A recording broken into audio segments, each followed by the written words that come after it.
Assalamualaikum warahmatullahi wabarakatuh. Nama saya Adilita Nabilah dari Fakultas Ekonomi, Prodi Manajemen. Di video ini saya akan menjawab soal UTS atau ujian tengah semester.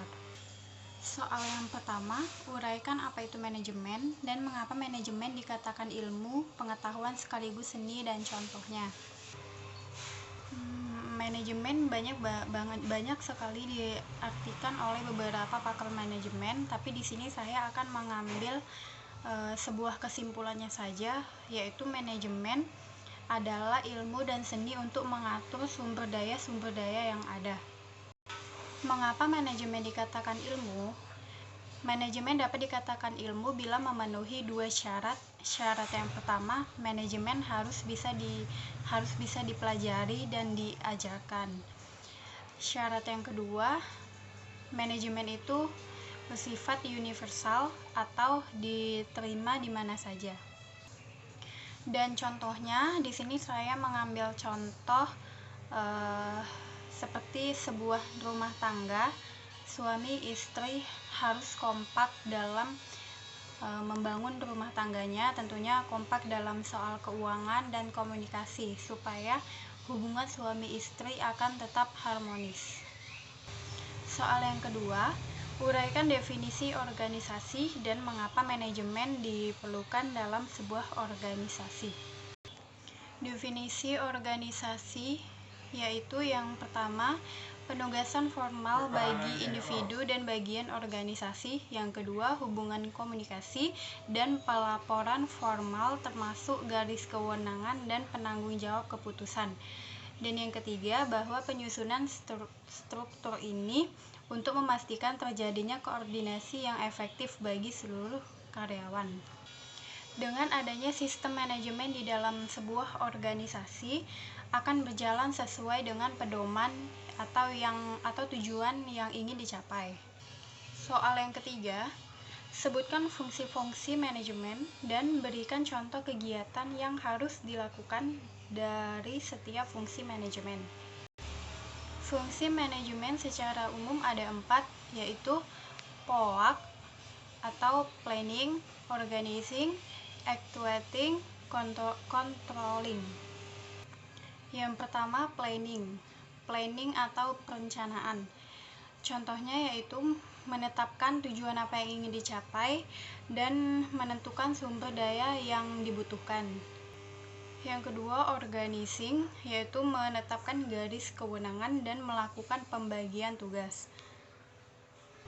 Yang ketiga, actuating, contohnya memberikan tugas dan memotivasi pegawai. Yang keempat, controlling, yaitu contohnya melakukan perbaikan aspek yang dibutuhkan dan menetapkan jadwal pengawasan. Soal yang keempat, sebutkan apa saja sumber daya atau unsur-unsur dalam manajemen. Jelaskan maksud masing-masing sumber daya atau unsur-unsur dalam manajemen. Unsur-unsur dalam manajemen ada 6. Yang pertama, man atau manusia. Manusia merencanakan dan melakukan apa yang ingin direncanakan.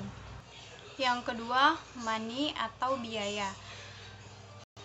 Manajemen membutuhkan biaya dalam aktivitasnya, baik biaya untuk membayar gaji atau membeli apa yang ingin dibeli dalam mewujudkan manajemen tersebut. Yang ketiga, material atau bahan baku. Bahan baku sangat dibutuhkan untuk tercapainya sebuah produksi. Mesin dibutuhkan untuk pengelolaan barang mentah menjadi barang jadi. Yang terakhir, adanya metode untuk ditetapkan sebagai standar operasional atau SOP sehingga pekerjaan berjalan dengan efektif dan efisien. Yang terakhir, market atau pasar. Perusahaan wajib memahami dunia pasar dengan baik supaya dapat menerapkan hasil produk yang baik. Soal yang kelima, siapakah manajer itu dan jelaskan apa saja tugasnya. Manajer adalah orang yang bertanggung jawab yang untuk mengarahkan usaha yang telah dijalankan. Tugasnya yaitu memimpin, mengarahi, mengawasi pegawai yang sedang mengawasi pegawai yang bekerja. Soal yang keenam, uraikan 3 ikatan manajemen dalam perusahaan dan contoh jabatan yang bertanggung jawab dalam pengelolaannya di setiap tingkat tersebut. Ada 3 ikatan, yaitu manajemen puncak, manajemen menengah, dan manajemen pelaksana. Manajemen puncak, orang yang melaksanakannya yaitu yang jabatannya CEO, direktur. Manajemen menengah seperti manajer dan kepala cabang. Manajemen pelaksana yaitu seperti karyawan, office boy, dan satpam dan lain-lain. Sekian video jawaban dari saya. Wabillahi taufik wal hidayah. Wassalamualaikum warahmatullahi wabarakatuh.